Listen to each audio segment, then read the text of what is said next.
I gave a share to a couple of my YBH Talmidim earlier today on Navi Shoftim from the Big Day Sheish, and I forgot to turn on the microphone. So I'm just going to go over in brief what we spoke about, and so we have it, and it's part of the series.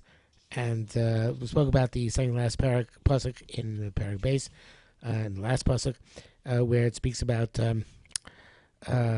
Hashem left the Canaanim. Leman nasos Yisrael Hashomrim Haim es derech Hashem.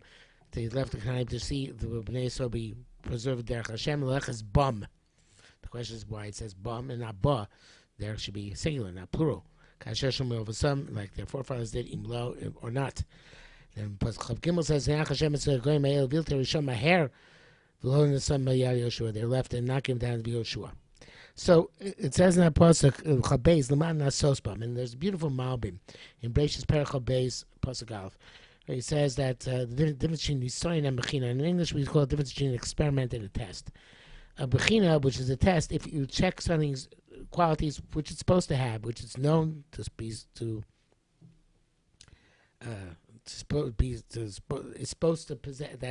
possess. For example, if you check gold to see if it has any dross and impurities in it, that's a test. You test a student to see if he knows the material he's supposed to have known. That's a test. An experiment is to try and find out what else something can do beyond that which is known already. That's in the soil. Sos means to try and expand something, build something new, and that is the experiment to see how far you can take it. And Avraham Avinu was Nisayon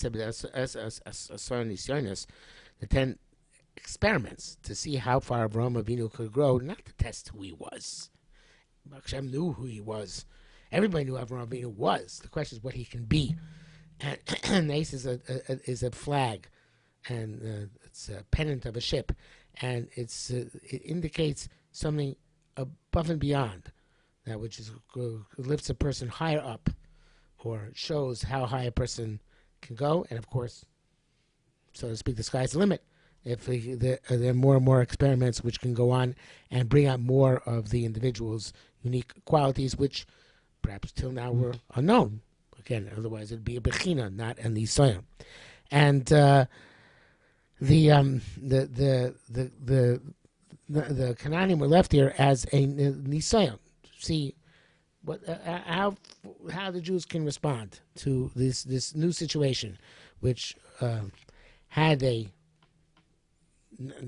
been done what they were supposed to do, so Bechinah would not have been necessary, because we know that they do what they're supposed to do, but they didn't. This is something where, okay, you did what you did. Let's see how far we can take you further.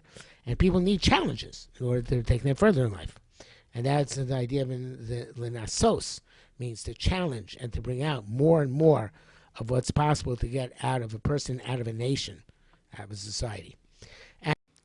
And the Nisyonis are called Bum, not Ba. And that relates, of course, to Parshas Maseh, where we have the 42 Masos. And Reb Tzadok says in the Pitzai Parshas Maseh that the 42 Masos correspond to the Shem Shel Mem Beis. The 42 letter name comes out of Ana B'Koyach. And the Shem Shel Mem Beis is a name that was used by the Mekubalim for Aliyas Neshama or to go in Pardes. And the concept of Masos, he says, is based on Vahi ben Soach. And there it says, points grammatically. It doesn't say Venusa Sonecha, your enemy is Hashem. Misanecha means those who cause me to hate Hashem. And that refers to the Yetzer Hara, not to the Umas Olam. There were no Umas Olam in the Midbar, had to be afraid of, but to the Yetzer Hara. So these 42 Masos in the Midbar are challenges from the Yetzer Hara, which Am Yisrael has to go through, and we do it through the Shem Shel Mem Beis. The Shem Shel Mem Beis itself is not 42 letters, not 49 letters, because it's only the 6 days of creation. 6 times 7. 7, of course, is a totality, but 6 times 7, that these days in which the Yetzer Hara operates, and has to be seen as a challenge. On Shabbos, it's not so operative, because on Shabbos, Oneg Shabbos and Onas Talmidei Chachamim subsume the things which are Taivas and the Nisayon during the rest of the week and make them a Dover Shebekdusha. just like during the 49-year cycle of Shemitah Yovel. So then, of the 49 years, 7 of the years are Shemitah. So it's only 42 years, which are really non-Shemitah years. It's very parallel. And these are the Nisayon the person faces when a person is going in this world to his ultimate base olam, to create his ultimate world, his permanent abode, so to speak. But the holech means that we're constantly trying to further ourselves. Again, Nisayon, not Bechinah, to take ourselves to further and higher levels. And obviously, the man base also refers to the Barta Bum. Bum in Torah. Obviously, this idea that the way we confront all of these Nisayonos, the reason we're given the Torah is to be able to confront these Nisayonos, to challenge us, to uplift ourselves, to be able to brush the Yetzirah of 42 Masos, brush the Torah Tavlin of Dibar Tabam, in order to be able to confront these Nisayonos and grow from them. And the shame, Eke Asher Eke. Asher Ayeh. The Ayeh in Gematria is 21. So Ayeh Asher Ayeh, the two Ayehs are at 42. Because Baruch Hu told Moshe Rabbeinu, I'm with them in this Golus, going with them in future Golus. Moshe Rabbeinu said, let's just talk about this Golus. But the idea is that every Golus is also a Neitz Lihis No Seis. And all of the world says that because Baruch Hu, the future too, is going to be all about Golus and all about Nisayonos. So Moshe Rabbeinu says, not right now.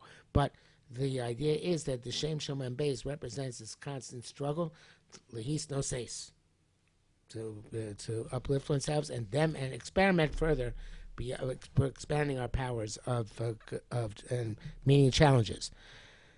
So these are the nations of Canaan. We're going to be this constant challenge to Am Yisrael to see what we do with it. And then the next paragraph goes on and says, in paragraph goes on and lists the goyim asher niach Hashem nasos b'mitz, elgoyim asher niach Hashem nasos b'mitz Yisrael, nasos bum, as Yisrael's kol Hashem, though here bum fits, as kol Hashem yadu it's milchamas Canaan. The next generation didn't know the initial milchamas Canaan. There's Yeshua, they'll have additional milchamas Canaan. Rakaman those b'nei Yisrael, lelamda milchama rak asher lefanim lo yidum, teach milchama to those which did not know them previously. Chameshes tane plishtim v'chol knani v'tzidoni v'chivi v'sheb ha'ar alvanom mehar charbal charmon ad v'chamos v'nasus bom as he saw das ishmus mitzvos Hashem shetzvos avosam b'yam Moshe. And of course now we mention the physical failure together with the spiritual failure. Bnei Yisrael Yeshu Kerba Kanani Achiti v'amri v'aprizi v'achivi v'yivusi. They said it's amongst nations of Canaan. V'chus milseim lohem l'nashim esoseim nasnu livneim. They intermarried. We took their daughters, they took our daughters. And they served their gods. The Bnei Yisrael did that which is wicked. They forgot God the Lord. They served the Baal and the Asheros. So the failing the conquest and the failing spirituality.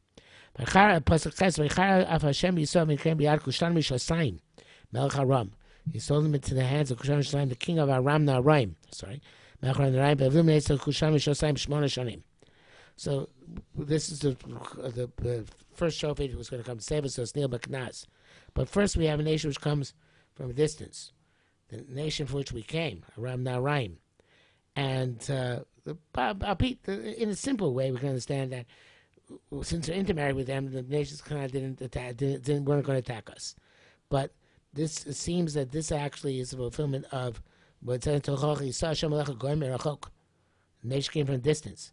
And perhaps Balak, who took Bilam from Aram Naharaim and Aram Naharaim Balak, took him because he was a Kosem, and he knew that from Aram to Patach Hara Yisrael, and therefore he took Bilam from Aram Naharaim. It just was not the right time. Later it was Kushan Rishosayim.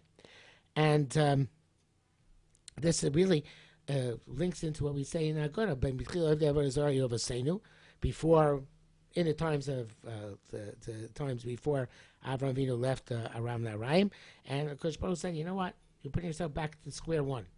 It's as if you're back in Aram. And Chazal and Musavas and Hezhet Avkufei, they tell us that Kushan Rishosayim is Lavan Harami. Now, they don't really mean it literally, but Pashas. But concerning Lavan, it says that Rami Ovid Avi, and the Tzadok asks that we never seem to find Lavan be Kesh Lakor Sakol, like the Agoda says, and he says that he wanted to be okay us because through saying Habonos B'Nasai Batzon Tzoni and everything Bonos B'Nasai V'Nim Bonai Batzon Tzoni. He's saying they're all mine. They're all mine. They all belong to me. I'm the Zeta. They're all mine. And that's Oved Avi taking away Yaakov's Shem Tov. And Lavan, of course, was the antithesis of Yaakov because Yaakov Ish Tom and Lavan was a Ramai. And he wanted to put us back in that look as being parts of him. So his daughter said, no, we're not part of him. We're Nachrios Nechshav Milo. We no longer have that connection to him. But if Am Yisrael itself connects to the intermarriage to the umos of the Elohim, so then Lavan has a taina. Lavan says, yeah, you see, Abanim Banai Vabanos B'Nosai. So therefore, they're giving over to Aram. He was right. So therefore, they're subjugated by Aram. Okay, we'll have to see how they get out of it.